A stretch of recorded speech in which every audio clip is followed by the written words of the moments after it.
Michael Burnham in book Talk to Butterfly People. Captain Archer gets a big nod.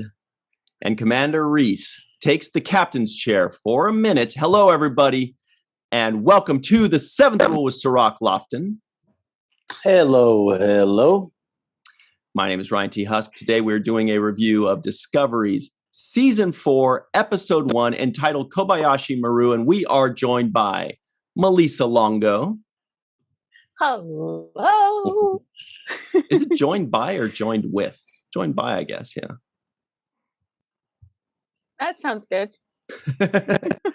All right. First things first, everybody that's watching is noticing that we are wearing buttons. These buttons were made by J.R. Poole, and it is the one that we're all wearing right now is our logo, which is a 7 kind of silhouetted, and the thing that kind of cuts in there to make a 7 is the Star Trek insignia. Cirroc had the idea to wear it, and Melissa and I scrambled to grab ours that we just got. But he made 4 for each of us, and they are awesome. So thanks, and big shout out to J.R. Poole. Love the Nog one right there with the Defiant. Yeah, look at that. Gorgeous. My different one is the chat. Yeah, man. Thanks, JR. I really appreciate it. Thank you. I'm going to get a denim jacket to add these onto and fly it up, you know? Nice. Pun Masker Husk. Woo! Yeah. I need one that says Pun DMC. Yes. Oh, yeah. Yes. Pun DMC. Yeah. What was the one you got, Cirroc, that was different from all these? So yeah, there's an extra one in there. You know, I was looking for it. That was the one I wanted to wear. I took it off last night. I didn't want to lose it, and I don't know where I put it. Maybe in one of my pockets or something. Yeah. This is the different one I got, but it's hard to see. Oh, it's a chat pack. Nice. Woo-hoo. Very cool. No, I got the one I got. It says Jake Sisko on it, and it's got the station. It's pretty sweet. It's actually my favorite. I just misplaced it, so I'll be wearing it next time as soon as I find it. I don't know where I had it on. I couldn't wait to put it on, so I put it on last night. Then when I was taking off, I took it off. And now it's in that old safekeeping place that we can't find. It's that safekeeping place. I'll pull it out. I promise. It'll come out. So but thanks, JR, man. That's really nice. Yes, thank those you. Designs, really cool. And big them. shout out to you, man. We love J.R. Poole. Love them. Second order of business, everybody check it out. Cirroc is wearing his Jake shirt. It doesn't come any cooler than that. Everybody that's just listening in, it's just Jake in giant letters on a cool green shirt. And there's nothing better than Cirroc Lofton wearing a Jake shirt. Yeah. Yes. In certain neighborhoods, Jake means the police. Really? So here comes a Jake. Wow. Yeah, Jake means the police. It's like a slang term in certain areas for police. And I think it comes originally from Jake and the Fat Man, that series. Okay. From back in the day. Okay. So what does 5-0 come from, and what does the fuzz come from? A Hawaii 5-0 would be my guess. Shit, this guy knows everything. That's a good point. That's a good guess. 5-0. Yeah. And what about Popo? That one's called police. I know, that's just police. My best friend's kids taught me that one. So that's old school. These are all slang terminology. Popo, police. 5-0 would be Hawaii 5-0. Fuzz, that's an old school one. Terminology. Fuzz so everybody, the fuzz, and I'm sure it comes from something else too. Somebody out there knows. Tell us where fuzz came from. Yeah, let us know in the comments below. Where does the fuzz come from? If we're to look for the fuzz, where would we find it? So maybe it's like an old TV show or old movie our belly or something. button. That's not. That wasn't my phrasing, Ryan. That wasn't my phrasing. What's wrong with the belly button? Yeah. Where's your Fun DMC pin? Put your Fun DMC on. Yeah. All right, everybody. We promise we're going to talk about Star Trek now, but tell us, Fuzz, it's got to be some old TV show or something, maybe. Also, we should probably announce. We just today, is that what you're referring to, Melissa? Brilliant. Yeah. We just today launched an Indiegogo campaign, so please check that out. You can find that in the description box below. Just click on it and go check it out. You can also just type in igg.me/@/T7R. igg.me/@/T7R. Magic. But check that out. We're trying to expand our reach. IGG, that's Indiegogo. That's Indiegogo, right? IGG. Okay. Just making sure. Yep. I'm not hip with all the slang, man. You gotta speak to me like I'm a 4-year-old. IGG. Okay. I got it. All right. That's it. So we watched the first episode of Discovery, everybody. And we watched it together. Anybody that was online may have seen a picture of us drinking our root beer and watching the premiere, the virtual premiere of Discovery. So big thumbs up and a thank you to Paramount Plus for hooking that up. You made a nice night for us. It was a good time. So we really appreciate your generosity and always looking out for the fans. But now let's talk Ryan got a it. shout out.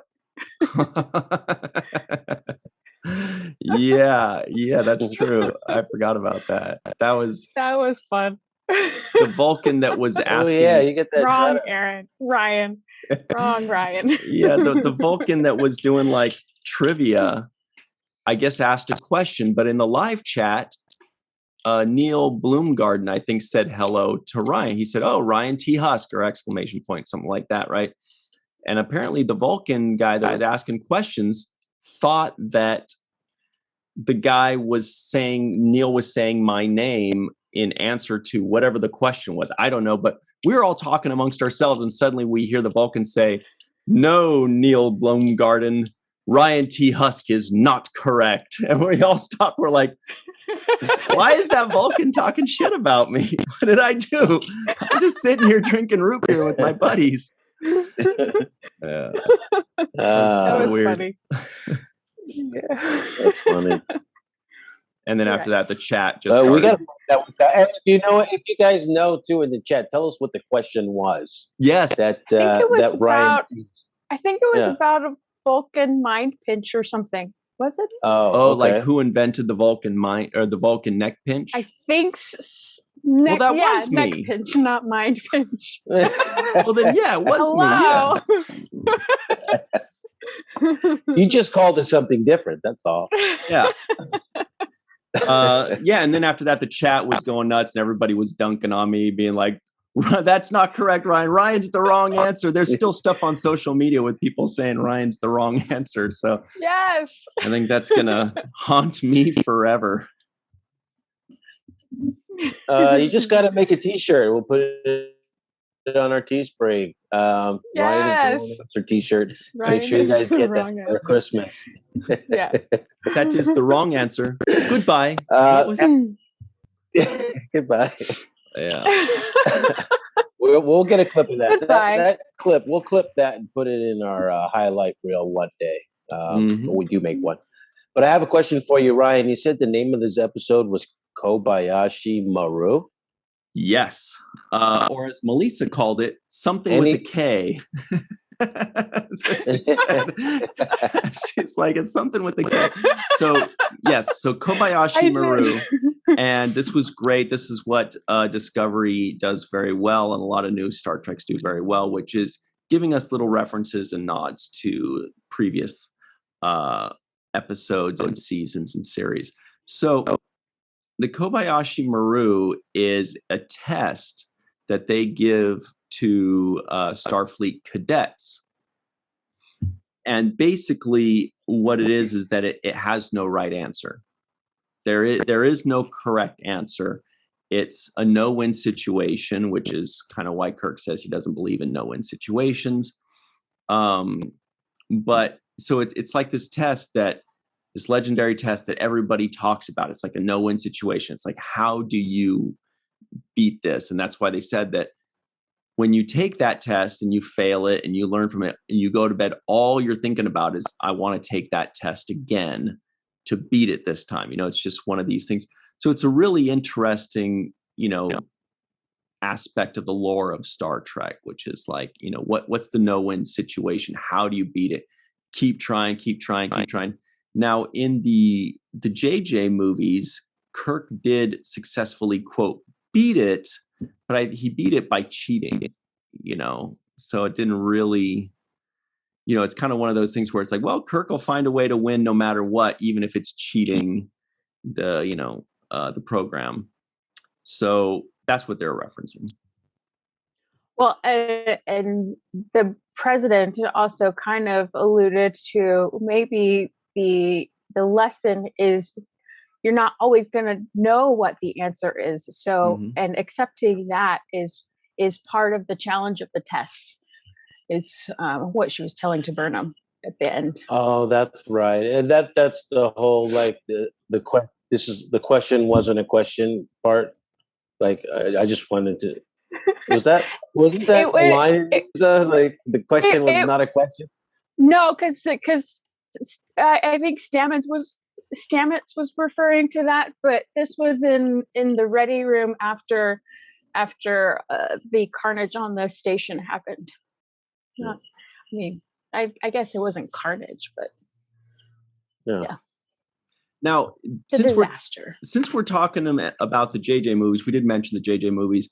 This is the right time to mention. Now, when I say the JJ movies, that's just a quick way of saying the post 2000 Star Trek movies. 2009, 2013, I believe, was Star Trek Into Darkness, and Star Trek Beyond was like 2015 or 16.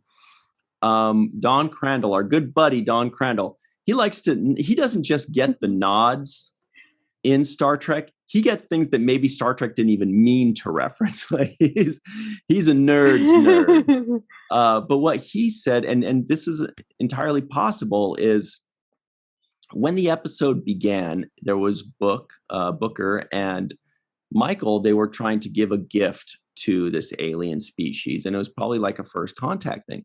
And Don accurately points out that two of those movies also opened with something similar. The 2009 movie, the 2013 Into Darkness, as well as Star Trek Beyond, it opens up with them trying to give a gift to an alien race, and it goes awry. And in both of those movies, they end up being chased by the aliens, or something goes bad. They end up being chased, and there's a cliff, and they like jump off of it or whatever. And what does Michael Burnham say when they're running and there's a cliff? She says, "Why is there always a cliff?" Yeah. Which could just be a coincidence, but maybe not. That's a really good catch, because that's a theme that's very similar to two of those movies. So that's a big shout out to Don Crandall for catching that one. That's a really good nod. Yeah. I have a question. USS Nog. Sorry, what about the USS Nog? Right behind you in your background, in your screenshot, is that? Yes. I don't know if it's the USS Nog. But it kind of looks like the shape of it, but right, but it's at least the same class as the USS Nog, right? The same class of ship, because the ship that we saw that was the USS Nog looked just like this. I mean, I guess it might be, right? There's no reason to think it wouldn't be. I don't know. Anyway. But yeah. And there was another nod to Archer. Yes, there was a big one when they mentioned the what was it, the shipping bay or something like that.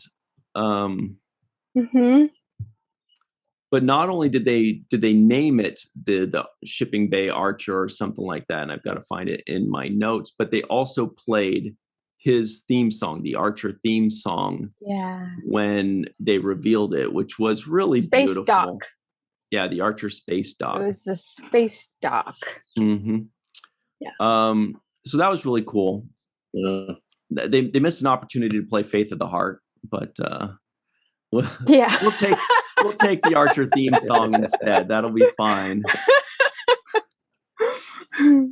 Yeah, I thought the clip reference was to Indiana Jones, but that's a whole separate thing. It might have been. There's always a clip. It reminded me of Indiana Jones too, because he's always jumping off of cliffs. Exactly. He hates snakes too. Okay. Yeah. So a little bit about those butterfly people, though. What's just a little background, because I don't know anything about these butterfly people. Is it something new? Yeah. So the butterfly people, those are a reference to Venture Brothers. There is the monarch. Now, anybody at home that has seen the Venture Brothers, they know what I'm talking about. My friend Darth is obsessed with that show, and there's this cartoon, and like the main I'm literally bad guy, writing it in my note. Well, the main bad guy is like this butterfly guy called the Monarch or something like that. No, this is definitely a brand new alien. You have this little smirk, and I'm like, you're I'm like the Venture Brothers. This is not real. Doesn't sound Star Trekky, but you know. It's not real. No, but my buddy Darth Shuey would be very proud of that reference. He'd be like, finally, I'm rubbing off on him. But no, I'm not going to watch that thing.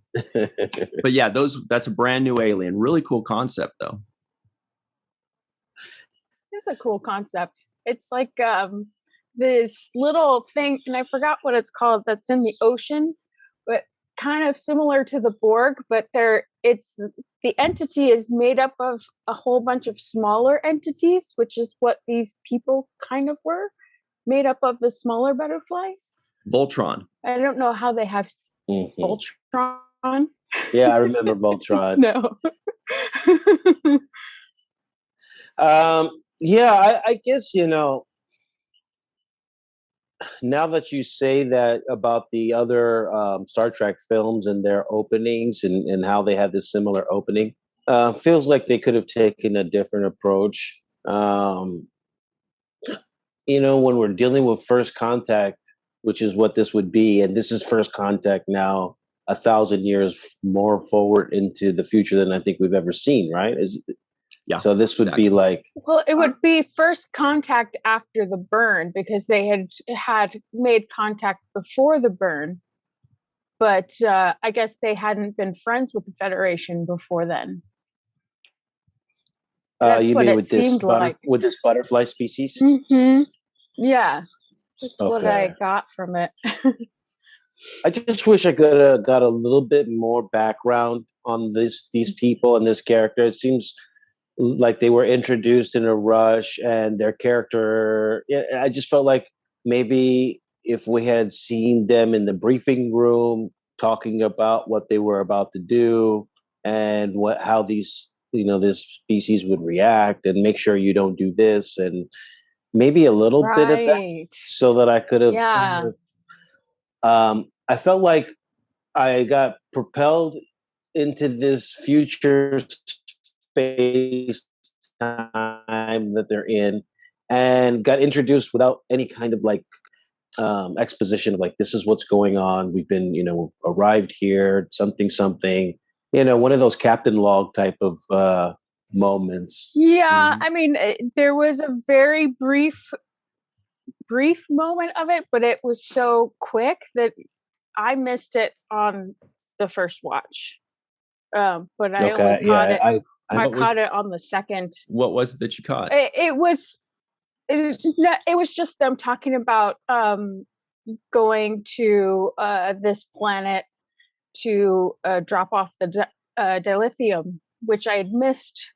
I had no idea that they explained that that's what they were going to go do as a mission of peace and olive branch to reach out to this species. So it was was very rushed. Okay. Yeah, I think they could have stretched that out a little bit, because I feel like they think they need to put in this action to keep the audience happy. I feel like that they're kind of catering to a specific pace that they're trying to keep. Now, Yeah, see, that's I just a agree. nod to the JJ movies because that's what the JJ Okay. movies are. They're just like fast paced. JJ's like, I approve. Maybe that was a nod too. Yeah. Yeah, but you're right. Possibly. We do get just kind of dropped in, fast paced. I think the episode slowed down in the second half. Like it's almost like they want to just drop you in, amaze you, wow you, and blow your mind.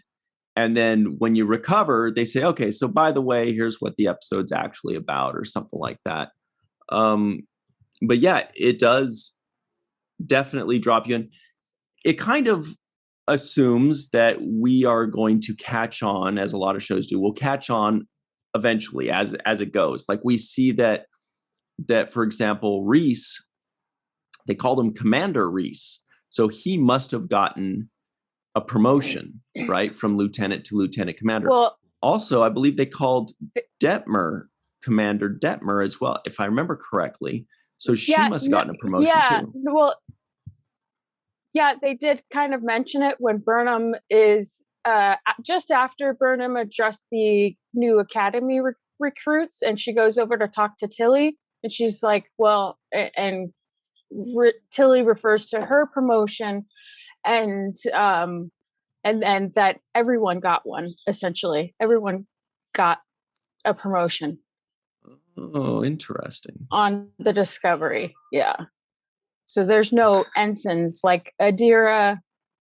Adira's an ensign now, yeah, she got a promotion too, or they got a promotion. I'm sorry. Mm-hmm. What's the low end? Isn't that the entry level? Well, ensign?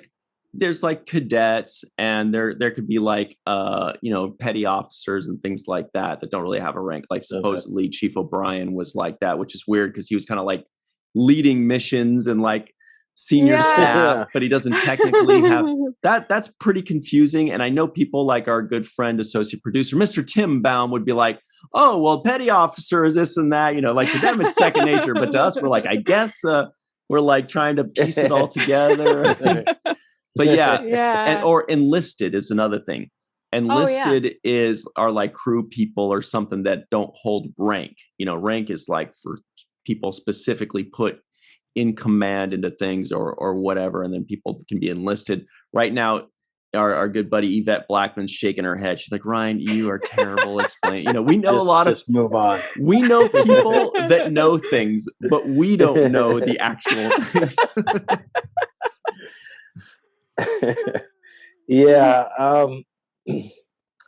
I don't know. Something crossed my mind when I was watching this episode, and it's kind of weird. When they were passing out the dilithium, and then they were saying, hey, if you need any more dilithium, we're the Federation, we got you. The first one's free. Yeah. Something to me came and was like, what about this dilithium is a lot like oil? Like, like literally oil, right? Gas, oil. So it's like, it's like saying, here's some gas for your car, but, hit me up when you need a refill. It made me think about how they took the oil business and how it has its kind of dominance on society, and people are dependent upon it.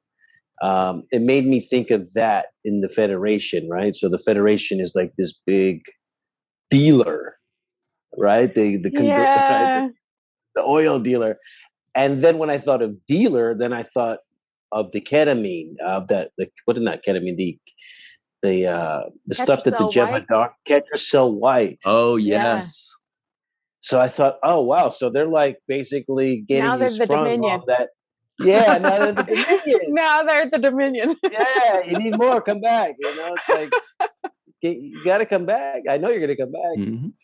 We're your friends at the Federation. Come on back and will it still be free? We'll talk about it later. You just come back. See, we'll work something out. You have to play by our rules, but if you want any more, but sure. Yeah, so, once again, reminded me of oil, and it also reminded me of drugs like Ketracel White, how you create a dependency, and then now you're the go-to, so you need to come to me to get your fix.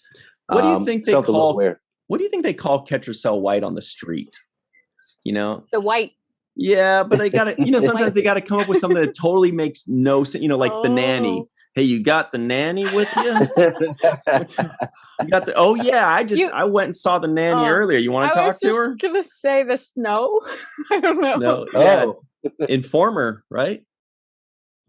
I think they call it the cell phone.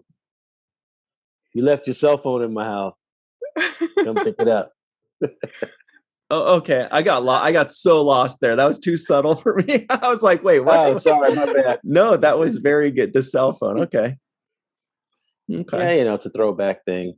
I don't know what it is, but yeah, just when I saw them dealing out the dilithium, it made me think of those kind of thoughts. Those thoughts kind of rushed in my head. One was oil and gas and how it has its dominance in the world and how we're all dependent on it for energy. So basically energy dependence, the idea of energy dependence or dependent on anything, for example. Yeah, so that's a really good point. Yeah. That's a really good point. Before we turn the page on that, everybody at home, leave us a comment and tell us what you think Ketracel White's street lingo is. What would you call Ketracel White if you don't want to get caught by the fuzz? Anyway, yeah, but that's a really interesting point about our dependence on, energy and I wonder if that was deliberate. I mean, it seems like almost everything in Discovery is deliberate and well thought out to where they're trying to make a point about something or trying to make us have a connection to something in the real world. It's like an allusion to something. Yeah. I mean, they said the satellites for their magnetic whatever was connected to was connected to dilithium, which they needed, and which is why they were flying weird. But then they fixed it, and then they gave them more dilithium. But yeah, I don't know. And that would be something if you would think as we evolve into the future, whatever method of energy that we're going to need to transport ourselves, we would think that the engineering would be to make it rely on something that was as abundant as possible, right? You would and give it some versatility so that you don't have to rely on one substance to make it go. Right. Like alternate energy sources, wind thingies. Windmills. Get more sleep, Melissa. Everybody at home, I can predict that 70 to 80% of people listening, when Melissa said make it go, Pack-Leds just jumped in their mind. When she said make it go, and they're like, Pack-Leds. I know this one, Pack-Leds. Red alarm. I know this one. Yeah, that was I don't know why, but I do think people were thinking Pack-Leds there. Prove me right, everybody. Also, when you're mentioning the ship, I do want to point out that not only apparently are the pieces of the ship not connected anymore, they're just kind of like floating. It's like the pieces of the ship are orbiting each other in a way, you know what I mean? But in that opening scene, a piece of the ship, a section of the ship flew down to drop off the dilithium, right? And then flew back up. And I remember going like, is that just a piece of the ship? And, we're watching over at Andre's place and he's basically like, yeah, duh. Weren't you watching last season? They can do all okay, sorry. I was just making sure that was a piece of a ship and not its own ship. I don't know. Sorry. But pretty cool concept. Ryan. Really cool that they're kind of like autonomous pieces, like Voltron, like the aforementioned Voltron, where they can be apart and do their own things, but they can also come together and be part of the one. Oh, like a changeling. So the drop is the ocean and the ocean becomes a drop. Wow. So if anybody is watching this review that hasn't seen Deep Space Nine, they're going to be like, stop making Deep Space Nine references. I don't know these things. Well, it's been 25 years. Watch it. You should watch it. Yeah. So these floating engines are a new thing, right? I mean, that's something we haven't seen. Very new. The closest thing we've seen is a ship splitting in half, like the saucer section and the engine section, or whatever that second part was.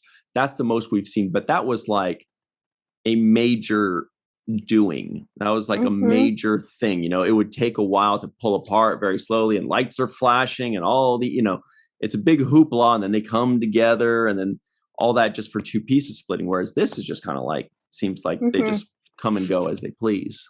And there was never fire.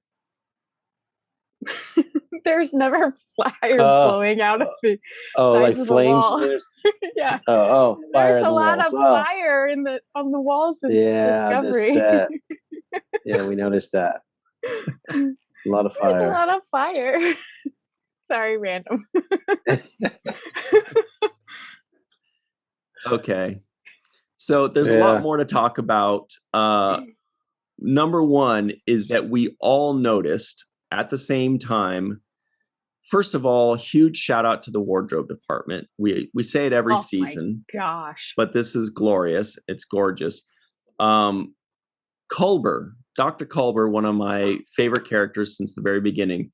He looked so freaking sharp. No, it doesn't hurt that he's ripped as hell. And so he probably makes everything look good. It hangs on him well, but that is a really sharp jacket. And Cirroc, you are our wardrobe expert. Can you tell us why it looked so good? Because all I know is that it looked cool, but I can't tell why.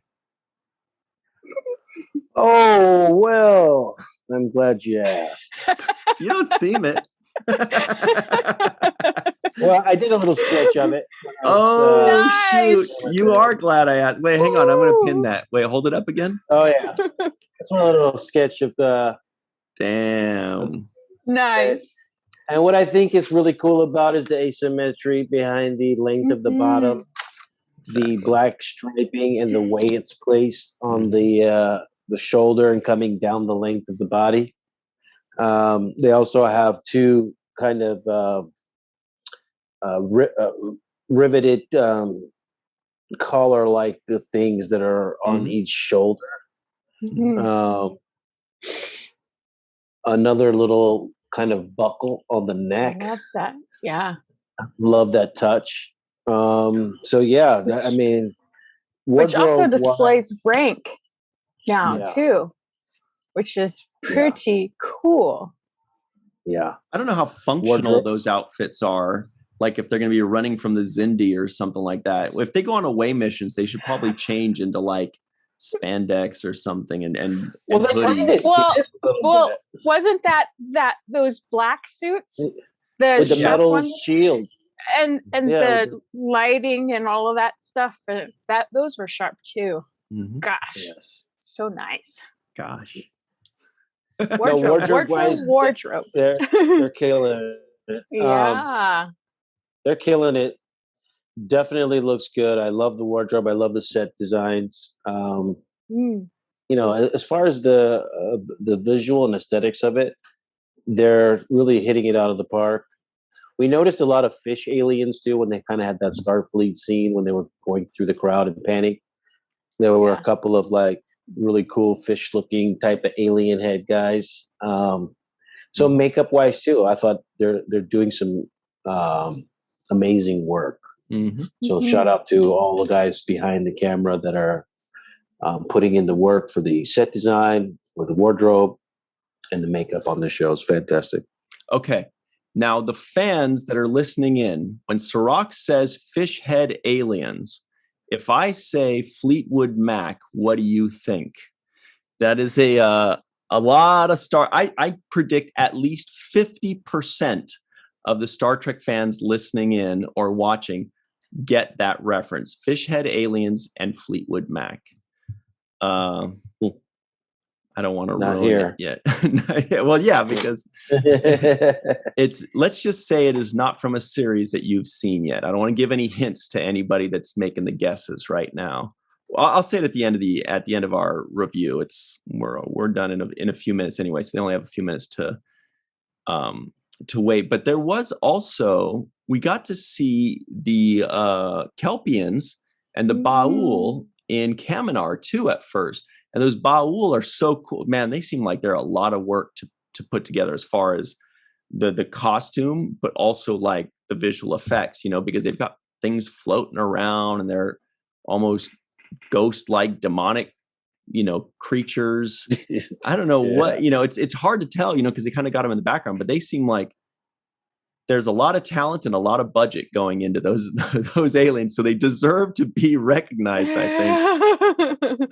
Yeah. It was beautiful. I think the Kelpian homeworld is gorgeous, but I love everything about water. So, and like you mentioned last night, Cirroc, it kind of reminded me of The Shape of Water as well. Oh yeah, right. Yeah, it was so beautiful. Yeah, and yeah. So and Saru's jacket too. Amazing. You did say that, Cirroc. What made you think of The Shape of Water when you're looking at it? Were there any specific aspects of it? Was it just Doug Jones in there? Where you're like, that reminds me of something. Yeah, as soon as I saw Doug Jones, I was like, man, I know what's going on here. It reminds me of Hellboy and the Silver Surfer and Pan's Labyrinth somehow. We love Doug Jones. He's so amazing. And, he's fantastic when he's kind of gliding around as Saru in those shoes and that outfit there. But he's got a different kind of swagger this season. As Tilly pointed out, yeah.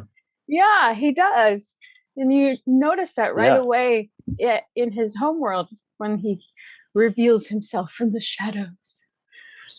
So. Yes, and the other thing that I get a sense of is that he's not just connected with his homeworld, but he's also like a leader. Like he's got this. He might be the best of what his homeworld has to offer, at least one of the best. So because when you counter him to that kid who was in isolation, who grew up by himself and was causing the burn to happen, who seems a little like Rom a little bit in his. Yes. Another Deep Space Nine reference. Good call. Right? In his demeanor, he's like, it's like, you know what I mean? Like he's naive and he's a little ignorant about stuff. So he makes these kind of, I don't know what's going on, brother. Brother. When he screamed and caused the burn, he should have gone Moogie. Because he was missing his mom, right? Yeah, that's right. What it was. He was missing his mom. There's something very Rom about that character to me, and it stands in contrast to Saru. When you see Saru kind of interacting with him, it's like he doesn't take the Quark approach, which is like, get out of here, dumb guy. He takes more of the compassionate, thoughtful approach, which he has been throughout the show. Kind of this, I called him Confucius last night because he always has these Confucius sayings. You did, be wise and hold on and live long. Well, I do want to point out also that you did say that Saru is kind of like the best that his planet has to offer.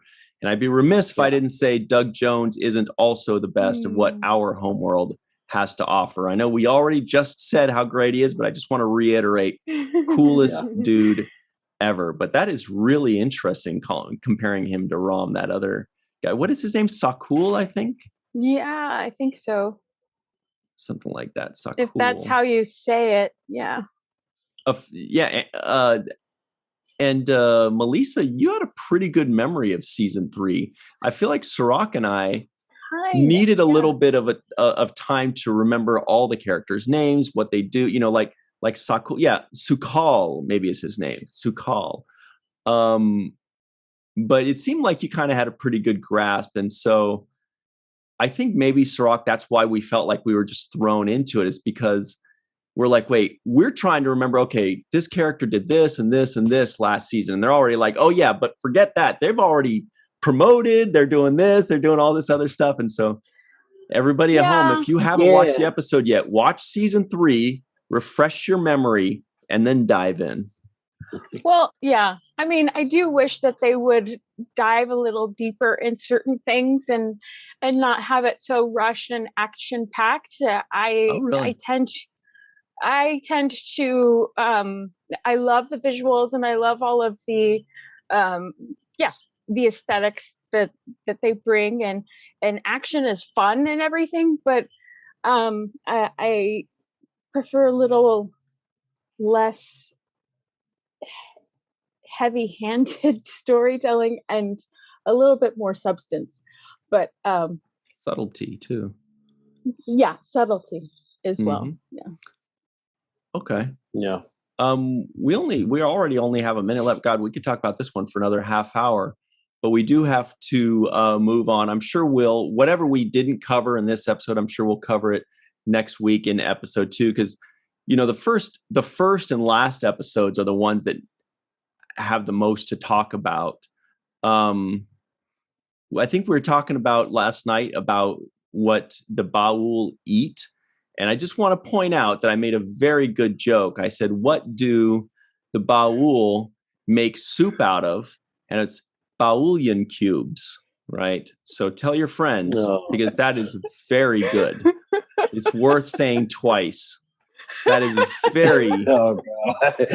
That joke is going to give me a Baul movement. Oh, that is an A+. Yes. What a deal. What a deal. Nice. I know. That was great. I know for a fact that people listening in, there was a good percentage of people that literally laughed out loud when you said that. That even if they're by themselves, they laughed out or did something out loud. That's an A+ joke. Somebody's listening on the subway at that moment, and they're going to bust a nut. Malissa Longo, we need to end this recording right now, you guys. We should have ended it. This is going back south really fast, guys. Yeah. Sorry about this. Wow. Kobayashi Maru. Oops. Kobayashi Maru. Yeah, we gotta go. Boy, oh boy. We were talking about butterflies and Saru, and suddenly we're not. But everybody at home, we got to run.